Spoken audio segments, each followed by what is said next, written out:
The Legend of the Trojan War, a soothing retelling of Homer's Iliad. Welcome to the ancient world, where heroes and gods intertwine their fates in a dance of grand history.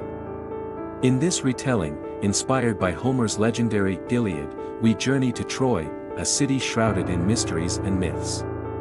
A tale filled with epic battles, gods, and heroes unfolds here under a soft, lulling light.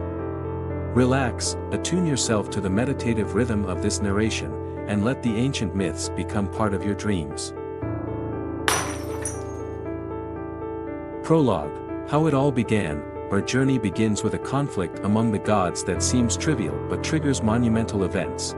Imagine a wedding that should have been a celebration of peace and unity. It was the day when Peleus, a mortal king, married Thetis, a sea goddess. The feast, held on Mount Olympus, was filled with splendor. Richly adorned tables groaned with rare delicacies, the air was thick with the aroma of ambrosia and nectar, and the muses' music filled guests' hearts with joy. All the great gods and goddesses of Olympus attended, except one, Eris, the goddess of discord. Her absence was no accident, as it was believed her presence would bring misfortune, offended and humiliated. Eris decided to prove that ignoring her would have dire consequences. She appeared at the feast uninvited and threw a golden apple onto the table, inscribed with the words, "To the fairest." In an instant, the festive atmosphere turned tense. Three goddesses, Hera, Athena, and Aphrodite, began to argue over who deserved the apple. Each believed herself to be the rightful recipient. The gods, including Zeus, watched the quarrel, but even the Thunderer himself dared not make a judgment, fearing the wrath of two of the three goddesses. He proposed finding a mortal to decide. Thus, the choice fell upon Paris, a young shepherd who was, unbeknownst to him, the son of the Trojan king Priam. Paris, unaware of the gravity of the decision he was about to make, was stunned when the three goddesses appeared before him.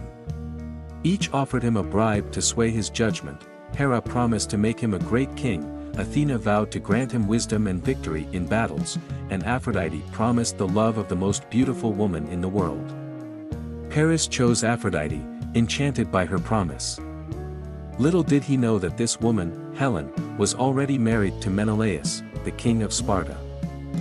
When Paris abducted Helen and took her to Troy, he not only fulfilled his promise to Aphrodite but also incurred the wrath of Menelaus, setting the stage for the greatest war in ancient history.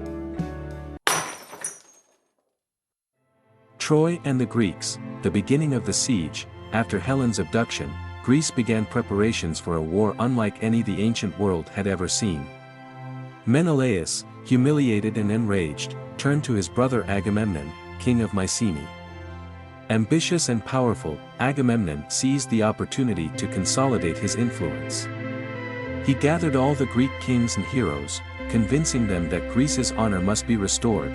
Among the assembled were the greatest heroes of the ancient world, cunning Odysseus, renowned for his wisdom and eloquence, mighty Achilles, whose strength and bravery were unparalleled, valiant Ajax, a symbol of steadfastness and loyalty, and Nestor, the wise elder whose counsel was invaluable.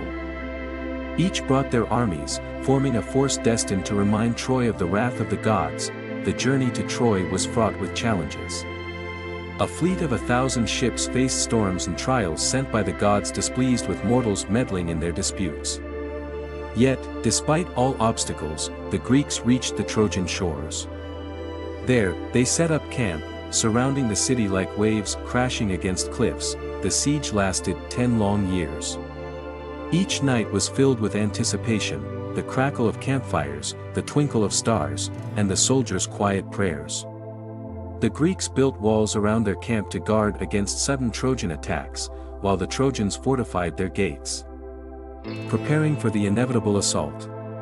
It was a time where hope and despair walked hand in hand, and days of battle were followed by nights of tense waiting.